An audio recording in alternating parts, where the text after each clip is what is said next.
Hello friends, welcome on my YouTube channel competitive पाठशाला। तो यहाँ पर एक जीएस का बहुत ही इम्पोर्टेंट हम टॉपिक डिस्कस करेंगे, जो कि अभी हाल फिलहाल में जो अवार्ड्स मिले हैं, दो चीज़ों में हाल फिलहाल में अभी अवार्ड्स मिले हैं। जैसे कि सरस्वती सम्मान 2022 के लिए प्रदान किया गया है अभी 2-3 दिन पहले, और उसके बाद व्यास सम्मान को भी जो है प्रदान किया गया है। तो हम कोशिश करेंगे कि जो साहित्य से रिलेटेड सम्मान है, जैसे कि ज्ञानपीठ पुरस्कार, व्यास सम्मान, सरस्वती सम्मान, इन सभी को जीएस के पार्ट से, क्योंकि ये तो करेंट के मुद्दे हैं कि आपको कब ये किसको कब मिला था ये सम्मान, तो किस बुक को मिला, किस राइटर को मिला, ये तो करेंट का मुद्दा है। लेकिन मेरा प्रयास रहेगा कि इसकी हिस्ट्री जो है आपको पूरा जीएस से कोरिलेट करके इसकी हिस्ट्री को कवर करते हुए आगे चलूं। तो 3 पुरस्कार हम आज डिस्कस करेंगे, 3 महत्वपूर्ण पुरस्कार। सबसे पहला है ज्ञानपीठ पुरस्कार। ज्ञानपीठ पुरस्कार ये बहुत ही इम्पोर्टेंट है, हर एक एग्जाम में पूछता है। तो ज्ञानपीठ पुरस्कार का क्या इतिहास है, क्या इसकी हिस्ट्री है, क्या कब से इसकी शुरुआत होती है, किसको सबसे पहले प्रदान किया गया था, पहला राइटर कौन था जिसको प्रदान किया गया था, पहला हिंदी में किसको प्रदान किया गया था, पहली महिला कौन थी जिसको ज्ञानपीठ पुरस्कार से नवाजा गया था, फिर उसके बाद 57वां ज्ञानपीठ पुरस्कार किसको मिला, 56वां किसको मिला। तो उस सभी को एक डायग्राम से यहाँ पर हम डिस्कस करेंगे।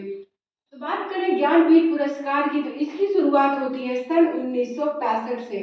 ज्ञानपीठ पुरस्कार की शुरुआत सन 1965 से होती है। जब ज्ञानपीठ पुरस्कार की शुरुआत 1965 में हुई थी, तो यहाँ पर स्थापना भी पूछ सकते हैं कि ज्ञानपीठ पुरस्कार की स्टार्टिंग कब से हुई थी, तो 1965 से।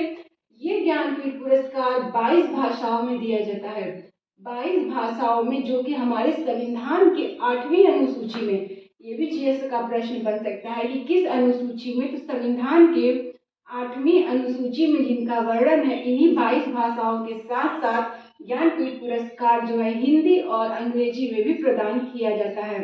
हिंदी तथा अंग्रेजी में भी ज्ञानपीठ पुरस्कार को प्रदान किया जाता है। इनके साथ साथ अगर पूछे कि 22 भाषाओं का, यानी कि संविधान में कितने भाषाओं का वर्णन है, तो 22 भाषाओं का, किस अनुसूची में है, तो 8वीं अनुसूची में। और ज्ञानपीठ पुरस्कार को इनके साथ साथ हिंदी तथा अंग्रेजी में भी दिया जाता है। अंग्रेजी हिंदी के साहित्य में उत्कृष्ट योगदान के लिए दिया जाता है। तो उसके बाद पॉइंट आता है कि 2011 तक सिंधी भाषा में एक भी ज्ञानपीठ पुरस्कार नहीं दिया गया था। तो सिंधी भाषा में ज्ञानपीठ पुरस्कार मिलना प्रारंभ हुआ 2011 से। 2011 के बाद आते हैं तो फर्स्ट ज्ञानपीठ पुरस्कार से किसे नवाजा गया। सबसे पहले ज्ञानपीठ पुरस्कार मिला था जी शंकर कुरुप को। जी शंकर कुरुप को सबसे पहले ज्ञानपीठ पुरस्कार से नवाजा गया था। इनका फुल फॉर्म है गणेश शंकर कुरुप। गणेश शंकर कुरुप या फिर जी शंकर कुरुप, और यह एक मलयालम लेखक थे। मलयालम लेखक थे। इनके साहित्य में उत्कृष्ट योगदान के लिए ज्ञानपीठ पुरस्कार से 1965 में नवाजा गया था। सबसे पहले ज्ञानपीठ पुरस्कार, फर्स्ट ज्ञानपीठ पुरस्कार हिंदी उपन्यास में किसको प्रदान हुआ। ये तो खैर सबसे पहला प्राप्त हुआ था। हिंदी में सबसे पहले सुमित्रा नंदन पंत को प्रदान किया गया। सुमित्रा नंदन पंत को हिंदी में सबसे पहले प्रदान किया गया था। इनकी एक लेख, इनका जो जिसके लिए इनको ज्ञानपीठ पुरस्कार प्रदान किया गया था, उसका नाम है चिदम्बरा। चिदम्बरा के लिए इनको ज्ञानपीठ पुरस्कार से नवाजा गया था। सबसे पहले हिंदी राइटर थे जिनको की मिला, और इनको मिला कब था, 1968 में ज्ञानपीठ पुरस्कार से चिदम्बरा के लिए नवाजा गया था। सबसे पहले ये हिंदी साहित्यकार के अंतर्गत आते हैं। इसके बाद सबसे पहली महिला, फर्स्ट महिला जिसको ज्ञानपीठ पुरस्कार प्रदान हुआ, उनका नाम था आशा देवी पूर्णम। आशा पूर्णम देवी। आशा पूर्णा देवी को सबसे पहले ज्ञानपीठ पुरस्कार से नवाजा गया, जो कि एक महिला थी। महिला पूछे तो आशा पूर्णा देवी, हिंदी में पूछे तो सुमित्रा नंदन पंत, और सबसे पहले पूछे तो जी शंकर कुरुप को नवाजा गया था। उसके बाद फर्स्ट महिला, और ये जो थी एक बांग्ला लेखिका थी। ये एक बांग्ला लेखिका थी, मतलब इनको बांग्ला भाषा में प्रदान किया गया था। 56वां ज्ञानपीठ पुरस्कार किसको मिला, तो ये 56वां ज्ञानपीठ पुरस्कार नीलमणि फुकन को मिला। नीलमणि फुकन को 56वां ज्ञानपीठ पुरस्कार मिला, और ये एक असमिया राइटर थे, मतलब असम भाषा में, असमिया भाषा में इनको दिया गया था। और 57वां ज्ञानपीठ पुरस्कार दामोदर मौजा को प्रदान किया गया। दामोदर मौजा को 56वां या 57वां ज्ञानपीठ पुरस्कार से नवाजा गया। तो इस तरीके से ये रही ज्ञानपीठ पुरस्कार की हिस्ट्री। अब तक की यही सबसे लास्ट है दामोदर मौजा। आपको दामोदर मौजा को याद रखना है। अगर यहाँ से जीएस से प्रश्न पूछे, हिस्ट्री इसका पूरा पूछे, तो आपको पूरी हिस्ट्री भी इसकी पता होनी चाहिए ज्ञानपीठ पुरस्कार की। जैसे ज्ञानपीठ पुरस्कार का शुरुआत 1965 में होता है। जब इसकी शुरुआत 1965 में हुई थी, तो ये ज्ञानपीठ पुरस्कार जो है संविधान में वर्णित 22 भाषाओं में दिया जाता था। 22 भाषाओं का वर्णन संविधान के 8वीं अनुसूची के अंतर्गत किया गया है। और ये जो है 22 भाषाओं के साथ साथ हिंदी तथा अंग्रेजी में भी उत्कृष्ट योगदान के लिए दिया जाता है। ज्ञानपीठ पुरस्कार साहित्य के क्षेत्र में सबसे उत्कृष्ट पुरस्कार के अंतर्गत आता है। उसके बाद जो है 2011 में ज्ञानपीठ पुरस्कार सिंधी भाषा में देना प्रारंभ किया गया।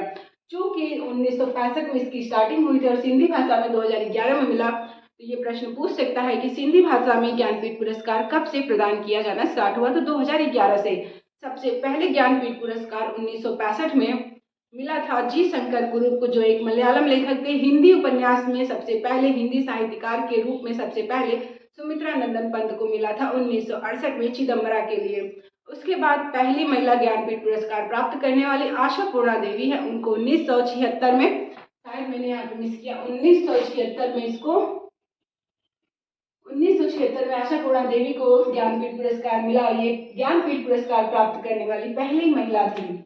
56वां ज्ञानपीठ पुरस्कार नीलमणि फुकन को मिला। 57वां ज्ञानपीठ पुरस्कार दामोदर मौजा को मिला।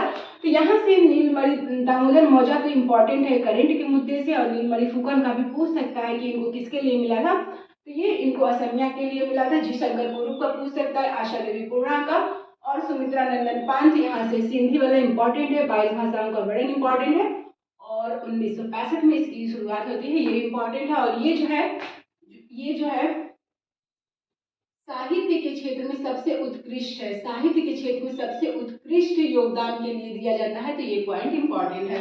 ये तो थी ज्ञानपीठ पुरस्कार से। अब नेक्स्ट है व्यास सम्मान से। व्यास सम्मान। व्यास सम्मान अभी 2-3 दिन पहले नया व्यास सम्मान 2022 का मिला हुआ है। तो व्यास सम्मान की भी हिस्ट्री जानना जरूरी है। व्यास सम्मान की शुरुआत 1991 से होती है। जब इसकी शुरुआत 1991 से होती है व्यास सम्मान की, तो ये व्यास सम्मान जो है किसके द्वारा प्रदान किया जाता है। तो व्यास सम्मान को के बिड़ला फाउंडेशन, के बिड़ला फाउंडेशन के द्वारा प्रदान किया जाता है। व्यास सम्मान को 1991 से स्टार्ट होता है। पहला व्यास सम्मान किसको मिला, ये भी पॉइंट इंपॉर्टेंट है कि फर्स्ट व्यास सम्मान पाने वाले व्यक्ति कौन थे। आपका भी यही दायित्व है कि आप इसी तरीके से पूरा डायग्राम बनाते हुए चलिएगा।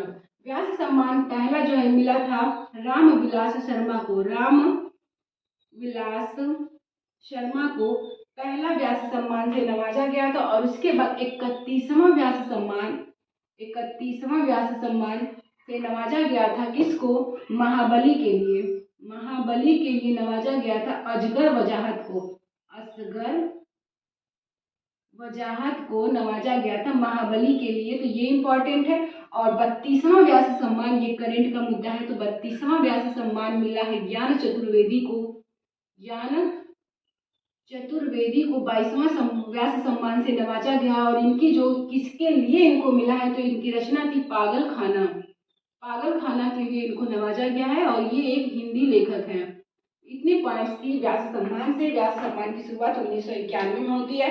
व्यास सम्मान के बिड़ला फाउंडेशन के द्वारा दिया जाता है। पहला व्यास सम्मान रामविलास शर्मा को मिला था। 31वां व्यास सम्मान असगर वजाहत को मिला था, उनकी रचना महाबली के लिए। उसके बाद ज्ञान चतुर्वेदी को मिला था 32वां व्यास सम्मान पागलखाना के लिए, जो कि एक हिंदी लेखक थे। नेक्स्ट है सरस्वती सम्मान।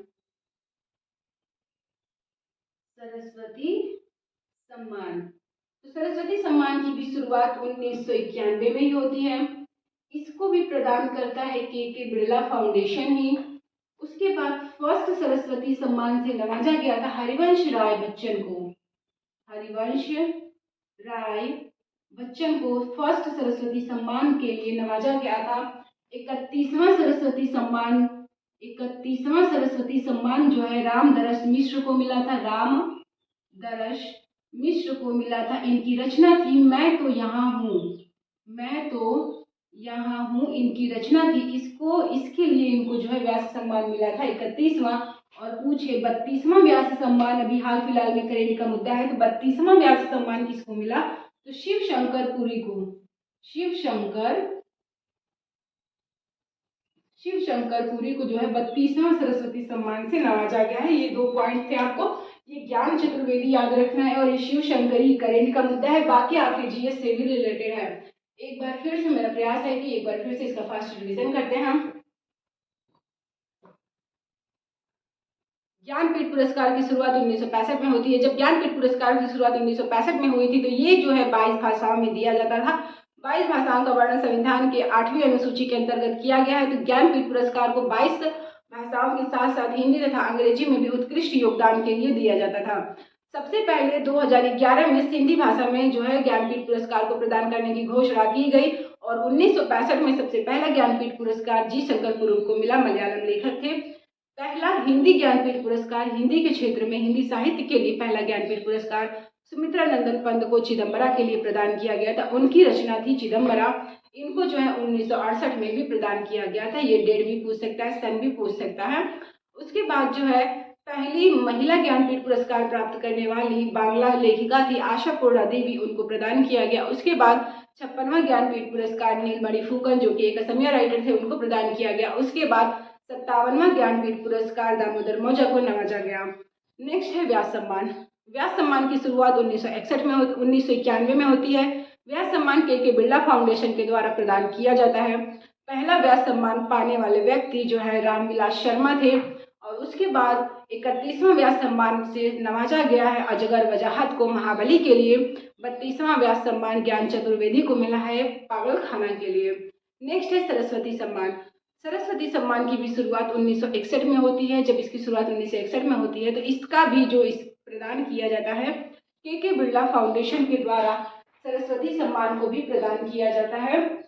फर्स्ट सरस्वती सम्मान पाने वाले व्यक्ति हरिवंश राय बच्चन थे और उसके बाद 31वां सरस्वती सम्मान से नवाजा गया था रामदर्श मिश्र को। इनकी रचना थी मैं तो यहाँ हूँ। 32वां सरस्वती सम्मान मिला हुआ है शिव शंकर पुरी को। तो ये हमारे इम्पोर्टेंट है करंट का मुद्दा, ये इम्पोर्टेंट है और उसके बाद दामोदर मौजा इम्पोर्टेंट है। बाकी जो क्वेश्चन है वो सभी जीएस से कोरिलेट करके क्वेश्चन है। तो अगर क्वेश्चन का इतिहास भी पूछ ले, क्योंकि आजकल के क्वेश्चन का पैटर्न ही यही है कि वो आपसे करंट के मुद्दे को रिलेट करके उसकी हिस्ट्री को पूछने का कोशिश करते हैं। तो हमारी यही उम्मीद रहेगी, हमारी यही कोशिश रहेगी कि पूरी की हिस्ट्री इसी तरीके से कवर करते हुए जिसका जो भी करंट का मुद्दा हो उसका पूरा इतिहास में जोड़ के उसमें क्या क्या चीज़ें महत्वपूर्ण हैं, कौन कौन चीज़ें सबसे पहले की गई हैं, वो सभी चीज़ों को कलेक्ट करके एक ही क्लास में कवर कर सकें। मिलते हैं नेक्स्ट क्लास में नेक्स्ट टॉपिक के साथ। तब तक के लिए जय हिंद जय भारत।